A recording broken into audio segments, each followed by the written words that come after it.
বাংলাদেশ রাষ্ট্রের জন্ম থেকে আজ পর্যন্ত দেশের সকল নীতি গ্রহণ ও বাস্তবায়ন হচ্ছে সচিবালয়ের বিভিন্ন মন্ত্রণালয় ও বিভাগগুলোর মাধ্যমে। যে কোনো ধরনের নীতি গ্রহণে অগ্রণী ভূমিকা রাখে সংশ্লিষ্ট মন্ত্রণালয়। এই মন্ত্রণালয়ে কার্যকর নিয়ন্ত্রণের ভূমিকায় থাকেন মন্ত্রণালয়ের সচিব। অনুসন্ধানে দেখা যায়, বিভিন্ন মন্ত্রণালয়ের সচিবের মতো নীতি নির্ধারণী পদে কাজ করেন কারিগরি জ্ঞান ও অভিজ্ঞতাবিহীন ব্যক্তিবর্গ। উদাহরণস্বরূপ, বিগত 2 যুগে জনগুরুত্বপূর্ণ স্বাস্থ্য মন্ত্রণালয়ের স্বাস্থ্য সেবা বিভাগের সচিব পরিবর্তন হয়েছে আনুমানিক 20 বার। গড়ে একজন স্বাস্থ্য সচিব 14 মাস কাজ করেছেন। আর বিগত 6 বছরে শিক্ষা খাতের নিয়ন্ত্রক মাধ্যমিক ও উচ্চ মাধ্যমিক বিভাগের সচিব পরিবর্তন হয়েছে 7 বার।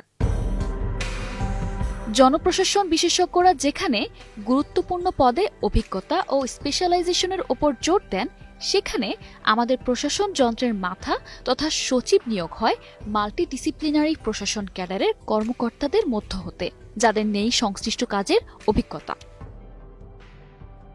নাম প্রকাশে অনিচ্ছুক বিভিন্ন টেকনিক্যাল ক্যাডার নির্ভর মন্ত্রণালয়ের বিভিন্ন কর্মকর্তা বলছেন, সচিব মহোদয়রা মন্ত্রণালয়ে পোস্টিং পাওয়ার পর মন্ত্রণালয়ের কাজের ধরন ও ট্র্যাজেক্টরি বুঝতে বুঝতে 6 মাস লেগে যায়। এরপর কোনো সমস্যা সমাধানের আগেই সেই সচিব বদলি হয়ে নতুন আনকোরা সচিব আসেন। এভাবে আনকোরা অনভিজ্ঞ ব্যক্তির মাধ্যমে নীতি গ্রহণ ও বাস্তবায়নের ভার পড়ায় জনগণ কাঙ্ক্ষিত সেবা পেতে বঞ্চিত হচ্ছেন। দেশের সার্বিক উন্নয়ন বাধাগ্রস্ত হচ্ছে। গত 53 বছরে রাষ্ট্রের বিভিন্ন সেক্টরের যে ব্যর্থতা পরিলক্ষিত হয়েছে, তার সাথে মন্ত্রণালয়সমূহ ভুলভাবে পরিচালিত হওয়ার জোরালো সম্পর্ক রয়েছে। বাংলাদেশ সিভিল সার্ভিসের 26টি ক্যাডারের কর্মকর্তাগণ মন্ত্রণালয়গুলোতে দায়িত্ব পালনের কথা থাকলেও প্রায় সকল ক্ষেত্রে 25টি ক্যাডারকে সিস্টেমেটিকভাবে সরিয়ে রেখে মন্ত্রণালয় বা বিভাগগুলোতে যুগের পর যুগ শুধু প্রশাসন ক্যাডারের কর্মকর্তাগণ দায়িত্ব পালন করেছেন। অর্থাৎ অন্য 25টি ক্যাডারের সেক্টরগুলোরও সিদ্ধান্ত গ্রহণ প্রক্রিয়া সম্পন্ন করছেন স্বল্প সময়ের জন্য সেই মন্ত্রণালয়ের দায়িত্ব পালনকারী প্রশাসন ক্যাডারের কর্মকর্তারা, যাদের সেই সেক্টর সম্পর্কে যথাযথ জ্ঞান, অভিজ্ঞতা ও দক্ষতা নেই। এর মাধ্যমে যারা সেক্টর সম্পর্কে সবচেয়ে ভালো জ্ঞান রাখেন, সেক্টর সংশ্লিষ্ট ক্যাডারের সেই সকল দক্ষ ও অভিজ্ঞ কর্মকর্তাগণের সর্বোচ্চ সেবা থেকে সেক্টরটি বঞ্চিত হচ্ছে। এর ফলে কাঙ্ক্ষিত দায়িত্ব পালনে ব্যর্থ হচ্ছে দেশের প্রতিটি সেক্টর এবং গুণগত সেবা থেকে বঞ্চিত হয় দেশবাসী। এছাড়া নিজ নিজ পদ ও পদোন্নতির অধিকার এবং নিজ নিজ সেক্টরকে উন্নত করার সুযোগ থেকে বঞ্চিত হয়ে 25টি ক্যাডারে কর্মরত প্রায় 53,000 ক্যাডার কর্মকর্তার মধ্যে বিরাজ করছে চরম অসন্তোষ। সেই সাথে চোখের সামনে অদক্ষ ব্যক্তিরা ভুল সিদ্ধান্ত নিচ্ছে দেখেও তাদের কিছুই করার নেই, যেটি তাদেরকে আরও হতাশ করছে।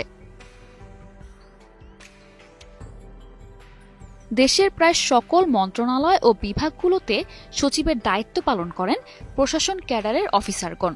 সবচেয়ে উদ্বেগের বিষয় হচ্ছে যে ডাক্তার স্বাস্থ্য ক্যাডারে 30 বছর স্বাস্থ্য খাতে নিজের অভিজ্ঞতা লাভ করেন, তিনি কখনো স্বাস্থ্য সচিব হতে পারেন না।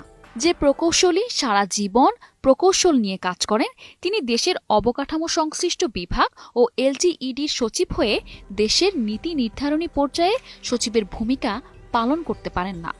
শিক্ষা ক্যাডারের যে অফিসার সারা জীবন শিক্ষা ও গবেষণা করে অভিজ্ঞতা অর্জন করেছেন, তিনি কখনো শিক্ষা খাতের সর্বোচ্চ পদে গিয়ে শিক্ষার নীতি নির্ধারণে ভূমিকা পালন করতে পারেন না। এমনকি আইন শৃঙ্খলা রক্ষার দায়িত্বে থাকা পুলিশ ক্যাডারের দায়িত্বে নেই স্বরাষ্ট্র মন্ত্রণালয়।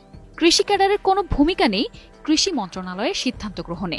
দেশের সব নীতি নির্ধারণী পর্যায়ে প্রশাসনিক পদ একটি ক্যাডারের দখলে, অথচ প্রশাসন ক্যাডারের মাদার কনসার্ন ভূমি মন্ত্রণালয় ও তৎসংশ্লিষ্ট কাজের যে কি দুরবস্থা তা দেশের সাধারণ মানুষ ইতোমধ্যে দেখেছে।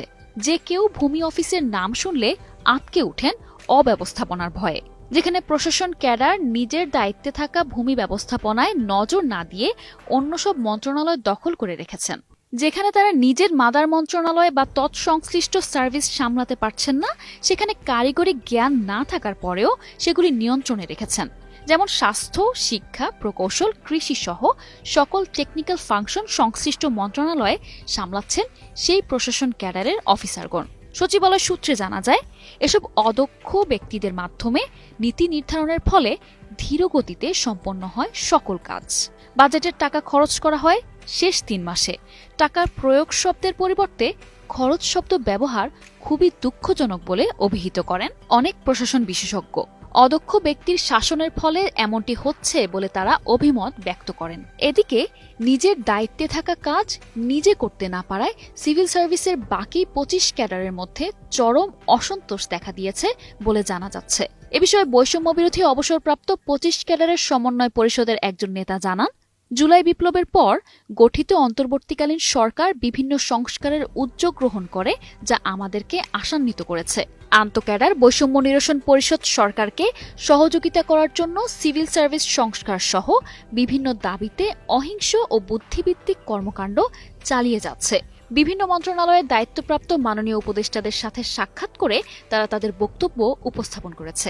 দেশের প্রথিতযশা শিক্ষক, সাংবাদিক, আইনবিদ, বুদ্ধিজীবী, রাজনীতিবিদদের নিয়ে সেমিনার, গোল টেবিল বৈঠক, আলোচনা সভার মাধ্যমে তাদের প্রস্তাবসমূহ সরকার ও দেশবাসীকে অবগত করেছে।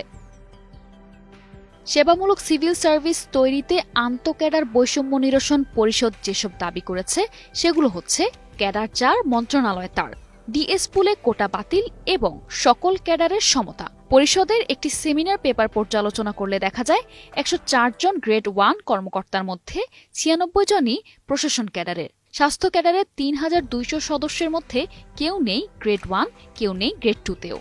শিক্ষা ক্যাডারের 15,500 সদস্যের মধ্যে গ্রেড 1, গ্রেড 2 এবং গ্রেড 3 এর কেউ নেই। যেহেতু সকল ক্যাডারের পদোন্নতি প্রশাসন ক্যাডারের ইচ্ছার ওপর নির্ভর করে, তাই প্রশাসন ক্যাডার তাদের জন্য ব্যাচ ভিত্তিক পদোন্নতি, সুপার নিউমারারি বা ইনসিটিউ ও ভূতাপেক্ষিক পদোন্নতির ব্যবস্থা করে নিজেদের সময় মতো পদোন্নতির সুযোগ তৈরি করে নিয়েছে। অথচ অন্য ক্যাডারের ক্ষেত্রে এসব সুবিধা অনুপস্থিত। এমনকি অন্তর্বর্তী সরকারের সময়েও প্রশাসন ক্যাডারের অবসরপ্রাপ্ত এমনকি মৃত ব্যক্তিদেরও ভূতাপেক্ষভাবে গ্রেড 1-এ পদোন্নতি দিয়ে কয়েক কোটি টাকা বকেয়া বিল পরিশোধ করেছেন। অথচ অন্য সকল ক্যাডারের সদস্যদের 3 বা 4 নম্বর গ্রেডে আটকিয়ে রেখেছেন তারা। এভাবে সকল ক্ষেত্রে অন্যান্য ক্যাডার সদস্যদেরকে তারা সব ধরনের সুযোগ সুবিধা হতে বঞ্চিত করেন বলে তথ্য রয়েছে। বিভিন্ন সরকারকে অনৈতিক সুবিধা দিয়ে প্রশাসন ক্যাডার বিভিন্নভাবে অনৈতিক সুবিধা নিয়েছে বলে অভিযোগ রয়েছে। তার মধ্যে উল্লেখযোগ্য কিছু: উপসচিব ও তদূর্ধ্ব পদে অসাংবিধানিকভাবে কোটার সুবিধা। 1979 সালে গঠিত এসএসপি এর মাধ্যমে উপসচিব ও তদূর্ধ্ব পদে মেধার ভিত্তিতে নিয়োগের কথা থাকলেও তা বাস্তবায়ন করতে দেয়নি প্রশাসন ক্যাডার, বরং ধীরে ধীরে সেটিকে কোটায় আবদ্ধ করেছে। বর্তমানে উপসচিব ও তদূর্ধ্ব পদে প্রশাসন ক্যাডারে কর্মরত 5,500-এর জন্য 75% এবং বাকি 25 ক্যাডারের প্রায় 54,000-এর জন্য 25% কোটা বিদ্যমান, যদিও নিজেদের নিয়ন্ত্রণে থাকায় সেটিও বাস্তবায়ন হয় না। সেজন্য প্রশাসন ক্যাডারের 96 জন গ্রেড 1-এ থাকলেও অন্য সব ক্যাডারে সেটি 1 ডিজিটও ক্রস করেনি। সকল ক্যাডার হতে মেধার ভিত্তিতে নিয়োগের জন্য গঠিত সরকারের এই পদকে প্রশাসন ক্যাডারের নিজস্ব পদে পরিণত করেছে। জুলাই গণ অভ্যুত্থানের সূচনা ঘটেছিল 56% কোটার বিরুদ্ধে, অথচ সেই ছাত্ররাই চাকরিতে প্রবেশের পর দেখবে সেখানে 75% কোটা বিরাজমান। তাই এই কোটা পদ্ধতি জুলাই গণ অভ্যুত্থানের চেতনার পরিপন্থী বলে দাবি করেছেন আন্তঃক্যাডার বৈষম্য নিরসন পরিষদের নেতারা। সম্প্রতি এনবিআরকে ঘিরে প্রশাসন ক্যাডারের চাপ এবং এর ফলাফলে রাজস্ব খাতের সকল ক্যাডার অফিসারের নেতৃত্বে কঠিন আন্দোলন করতে দেখা গিয়েছে রাষ্ট্রের এই গুরুত্বপূর্ণ এজেন্সিকে। এনবিআর সংশ্লিষ্টরা ক্ষোভ প্রকাশ করে বলছেন, বিশ্বের কোনো দেশে রাজস্ব এজেন্সির প্রধানের পদ অনভিজ্ঞ লোকের হাতে থাকে না। আমাদের দেশে রাজস্ব আহরণের অভিজ্ঞতাবিহীন লোক রাজস্বের নীতি গ্রহণে কাজ করছে, যা জনগণের জন্য অশনি বার্তা দিচ্ছে। সমস্যা সমাধানে করণীয়। বিশেষজ্ঞরা জানাচ্ছেন, সমস্যা সমাধানে দক্ষ ও পেশাদার সিভিল সার্ভিস গঠন করার লক্ষ্যে সংশ্লিষ্ট ক্যাডারের সচিবের পদ ওই ক্যাডার কর্মকর্তাগণের ওপর ন্যস্ত করতে হবে। যেমন একজন স্বাস্থ্য ক্যাডারের ডাক্তারি হবেন স্বাস্থ্য সচিব, একজন শিক্ষা ক্যাডারি হবেন শিক্ষা সচিব, একজন পুলিশ ক্যাডারের সদস্য হবেন স্বরাষ্ট্র সচিব। উপসচিব পদে বৈষম্যমূলক কোটা পদ্ধতি বাতিল করা উচিত। এছাড়া সকল ক্যাডারের সমতা নিশ্চিতকরণের ওপর জোর দিচ্ছেন বিশেষজ্ঞরা।